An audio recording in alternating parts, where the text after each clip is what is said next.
জয় শ্রী রাধে। আপনারা শুনছেন যে চৈতন্য ভাগবত থেকে বৃন্দাবন দাস ঠাকুরের রচিত নিত্যানন্দ প্রভুর বন্দনা ও মাহাত্ম্য।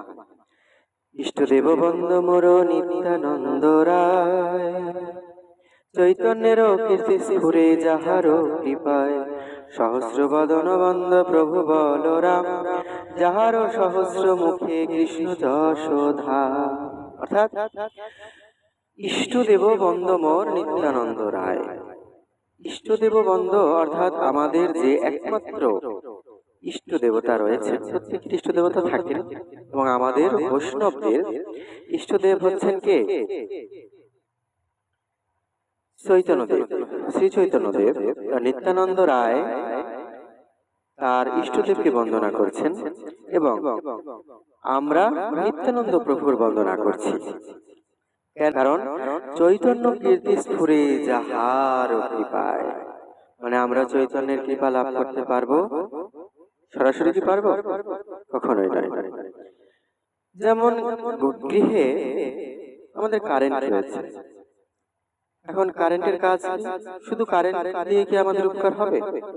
তার সঙ্গে ফ্যান দরকার, লাইট দরকার, এসি দরকার, ফ্রিজ দরকার, যাতে সেই কারেন্টের মাধ্যমে আমরা সেই ফ্যান বা আমাদের যে নিত্য প্রয়োজনীয় সেবামূলক যে বিষয়গুলো আছে আমাদের সেবা গ্রহণের, সেই বস্তুকে আমরা ব্যবহার করতে পারি। এখন কারো বাড়িতে কারেন্ট আছে কিন্তু ফ্যান লাইট নেই, তো সেই কারেন্টের কোনো মূল্য নেই। আবার কারো বাড়িতে ফ্যান, টিভি, ফ্রিজ, এসি সবকিছুই আছে, কিন্তু কারেন্ট নেই, তার কোনো মূল্য আছে? এই জন্য বলা হয়েছে যে নিত্যানন্দ প্রভু এবং চৈতন্য মহাপ্রভু তারা দুইজনের পরিপূরক। নিত্যানন্দ প্রভুর কৃপা ছাড়া চৈতন্য মহাপ্রভুর কৃপা লাভ করা সম্ভব নয়।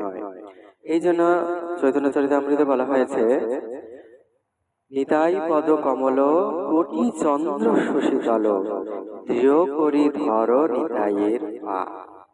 অর্থাৎ শক্ত করে ধরতে হবে, দৃঢ় করে ধরতে হবে নিত্যানন্দের পা, তখন আমরা মহাপ্রভুর কৃপা লাভ করতে পারবো।